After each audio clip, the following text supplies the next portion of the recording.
This is the rundown presented by WrestleSTAR. In today's video, we are covering the following topics. WWE really stacked the deck for Monday's episode of Raw, considering the tough competition that they went against. Not only were they going head to head with the Emmys, but they were also going up against the NFL playoff game happening at the same time on ESPN, ESPN2, and ABC between the Tampa Bay Bucks and Philadelphia Eagles. Talk about tough competition. Now, to combat this, WWE put together an impressive lineup of matches. We had Seth Rollins defend the World Heavyweight title against Jinder Mahal, Finn Balor and Damian Priest teaming up against Miz and R-Truth, and even DIY, Johnny Gargano and Tommaso Ciampa facing off against Dominic Mysterio and JD Madonna. And that was just some of the card, right? However, it wasn't all smooth sailing for everyone because WWE talent, including Johnny Gargano, Tommaso Ciampa, Candice LeRae, and Indy Hartwell, well, they all faced serious travel issues due to the crazy weather that's been wreaking havoc across the United States. Flights were delayed, they were canceled, leaving some of them stranded at the airport. In fact, some had to resort to driving all the way to Little Rock, Arkansas, just to make the show. Talk about dedication to their craft, because according to PW Insider, the travel troubles didn't end just there. Many wrestlers, they were struggling to make it back home following the show due to ongoing flight issues. Some people even resorted to driving to different cities in hopes of finding a better chance of catching a flight. It's definitely been a challenging time for everyone involved. But despite the obstacles, WWE managed to put on a pretty good show. I mean, I put out a poll on our YouTube channel, and most people agreed it was a pretty good show. And the fans, they were treated to some pretty good in-ring action. And it just goes to show that no matter what the challenges come their way, the company always finds a way to deliver. Now, Triple H put out a on Twitter, which you can see here. I can't say enough about the amazing job our talent, crew and staff did these last few days. Through winter storms, blizzards and incredibly tough travel, they did what needed to be done to put on a show for the WWE universe, which included completely redesigning #WWE Raw on less than 24 hours notice. They really are the best in the business. To put it simply, I couldn't be more proud or grateful.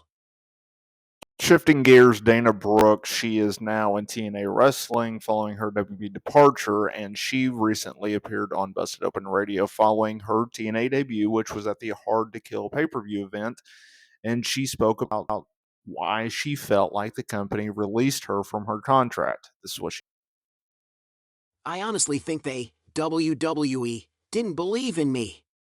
You know, producers, TJ Wilson, was a very big advocate for me, and he would always be like, Dana can do it, Dana can do it, Dana can do it, and it wasn't happening, and I wasn't that girl. I wasn't the girl that they were trying to push to that next level. I was the one that I was always given to take the pinfall, and I was okay with it, thinking in my mind, there's gonna be a shot. There's gonna be that next time, and there just never was that next time. I fought so hard. I'll never forget this, and I think it was 2018 or 19 in the Money in the Bank match where I wanted to hang from the briefcase and swing from it and fall, and a pile of girls catch me and they're like, no, no, no.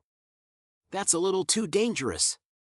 I'm like, do you not know I was in gymnastics for 18 years and the bars are this high?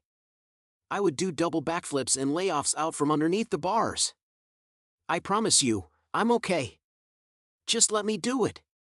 It will be a wow factor, and I just don't think that they had the confidence in me. Brock Lesnar is slated to make his return to WWE television because Lesnar has not been on WWE television since losing to Cody Rhodes at SummerSlam. And for months, he's been expected to make his return this month in January for the build to the Royal Rumble, which takes place obviously later this month in Tampa, Florida, and really kickstarts the road to WrestleMania. It's likely that he'll be working the men's Royal Rumble match, and stars as of this recording that have already declared for the match include Cody Rhodes, CM Punk, Shinsuke Nakamura, Bobby Lashley, Drew McIntyre, and IC champion Gunther. And Dave Meltzer noted on Wrestling Observer Radio that Lesnar is returning soon. So soon, it could be the Royal Rumble.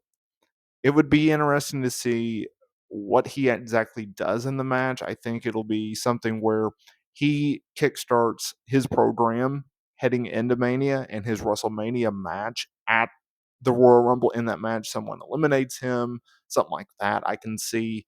And this leads us to another thing, because what if, Brock Lesnar is just months away from a dream match that fans have been wanting to see for years now? Because on the same edition of Wrestling Observer Radio, the possibility of Brock Lesnar making a comeback soon was mentioned.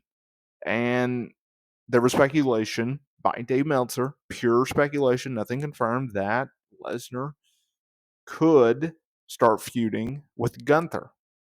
Obviously, Gunther is in that match. This is what he had to say. I was thinking about Lesnar versus Gunther. I don't know that, but I was thinking about it. Cody's not in the match unless they do a three-way, but they've already done Cody and Brock.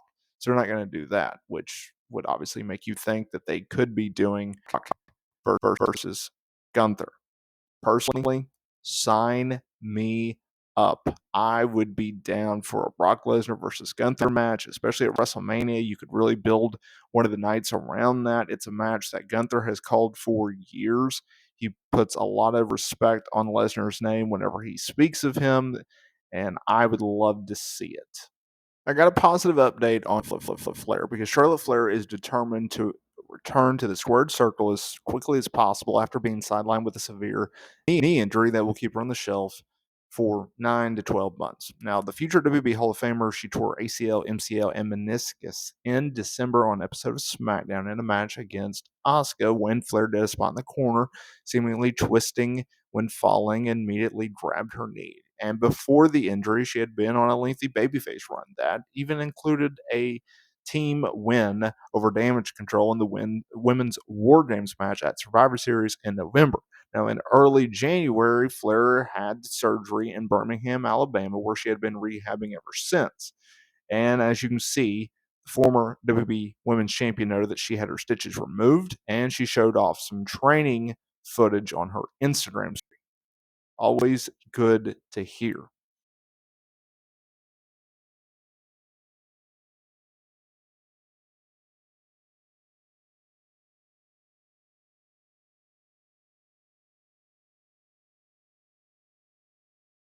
Dakota Kai, yeah, she recently on some fans, if you can call them that, on Twitch, because Dakota Kai has been sidelined since May when she underwent surgery to fix a torn ACL, and since last summer at SummerSlam, she's been appearing on WWE television with Damage Control. Your Baileys, your Io Skies, now your Oscars, your Kairi Sanes. And she recently gave an update on her recovery while speaking on Twitch, noting that she's still not medically cleared. She said this: "I'm so sick of people saying she can run and she can jump, but she's still not cleared. No, that's not how this works. Obviously, I can run and jump because I've been doing it for the last few months, but they've set a date for when they can actually get cleared, or when you can actually get cleared, because I have to still do matches. And they have to check all the boxes of when I'm actually cleared. I'm not going to be in a wheelchair for 9 months and then suddenly stand up and go, I'm cured. That's not how it works." It's just a shame that she has to resort to responding to these types of comments against fans that clearly have no idea what they're talking about, but that's the business, right?